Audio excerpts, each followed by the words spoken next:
অবশেষে সব ষড়যন্ত্র, অপপ্রচার আর দায়িত্বহীন নেতৃত্বকে পাশ কাটিয়ে মালয়েশিয়ার শ্রমবাজারের দরজা খুলে যাচ্ছে বাংলাদেশের কর্মীদের জন্য। যাদের চোখে ছিল শুধুই বাধা আর হতাশা, সেখানে আশার আলো নিয়ে এলেন অন্তর্বর্তী সরকার প্রধান ডক্টর ইউনূস। তবে পর্দার আড়ালে থেকে নয়, দৃশ্যমান নেতৃত্বে, কূটনৈতিক দৃঢ়তায়, নিঃস্বার্থ চেষ্টায় এই সাফল্যের নায়ক তিনি।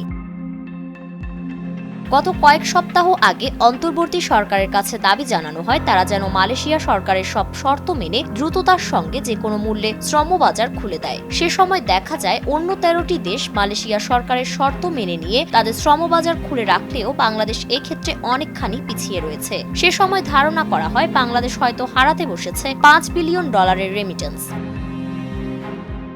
সাধারণ ফ্যানের দিন শেষ, আকিস ফ্যানে বাংলাদেশ। তবে ইউনূস সরকারের ম্যাজিকে এবার বদলে গিয়েছে দৃশ্যপট। আগামী মে মাসের দ্বিতীয় সপ্তাহে মালয়েশিয়ার প্রশাসনিক রাজধানী পুত্রজায়ায় বসতে চলেছে বাংলাদেশ মালয়েশিয়ার বৈঠক। এতে নির্ধারিত হবে মালয়েশিয়ায় নতুন করে কর্মী পাঠানোর রূপরেখা। Bangladesh association of international recruiting agencies বাইরায়ের সাধারণ সদস্যরা এই উদ্যোগে প্রবাসী কল্যাণ মন্ত্রণালয়ের কর্মকর্তাদের প্রতি কৃতজ্ঞতা জানিয়েছেন। তারা মনে করেন দেশের স্বার্থে নেওয়া এ ধরনের পদক্ষেপেই বাস্তবিক অর্থে নেতৃত্বের প্রতিচ্ছবি। তারা বলছেন যে কোনো শর্তে শ্রমবাজার খুলে দেওয়া হোক, সেটাই এখন সময়ের দাবি।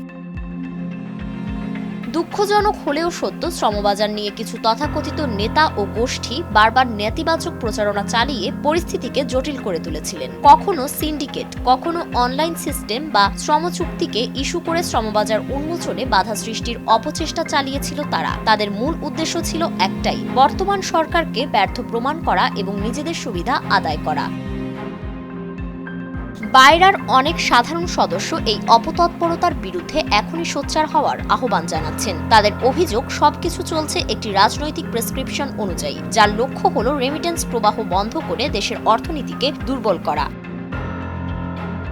এদিকে মালয়েশিয়া সরকার ঘোষণা দিয়েছে তারা 14টি দেশ থেকে প্রায় 12 লাখ কর্মী নেবে। এই তালিকায় বাংলাদেশের অবস্থান শীর্ষে। মালয়েশিয়ার নিয়োগকর্তারাও সবচেয়ে বেশি আগ্রহী বাংলাদেশি কর্মীদের নিয়োগে। তবে দেশের অভ্যন্তরীণ নেতিবাচক প্রচারণার কারণে এখন পর্যন্ত বাংলাদেশ পিছিয়ে আছে, যখন অন্য 13টি দেশ ইতোমধ্যে শ্রমিক প্রেরণ শুরু করেছে। বাংলাদেশ ও মালয়েশিয়ার মধ্যে সম্পর্ক নতুন নয়। 1972 সালে মালয়েশিয়া বাংলাদেশের স্বাধীনতাকে স্বীকৃতি দেয়। 1999 সালে দেশটির প্রধানমন্ত্রী মাহাথির মোহাম্মদ বাংলাদেশ সফরে আসেন। তার পরের বছর সাবেক প্রধানমন্ত্রী শেখ হাসিনা মালয়েশিয়া সফরে যান এবং সাম্প্রতিক সময়ে প্রধানমন্ত্রী আনোয়ার ইব্রাহিমের বাংলাদেশ সফর দুই দেশের বন্ধুত্ব আরও দৃঢ় করেছে। যেখানে অপপ্রচার ছড়ানো হয়েছে, সেখানেই সাহসিকতার প্রতীক হয়ে উঠছেন ইউনূস সরকার। তার নেতৃত্বে বাংলাদেশ আবারও মালয়েশিয়ার শ্রমবাজারে জায়গা করে নিতে প্রস্তুত। এই নেতৃত্বই এখন সময়ের দাবি, দেশের দাবি। এবার আর পিছিয়ে থাকার সুযোগ নেই, কারণ নেতৃত্বে রয়েছেন ইউনূস, আর তার হাতেই রয়েছে শ্রমবাজার উন্মোচনের চাবি। ফারিন রহমান প্রীতি, নয়া দিগন্ত।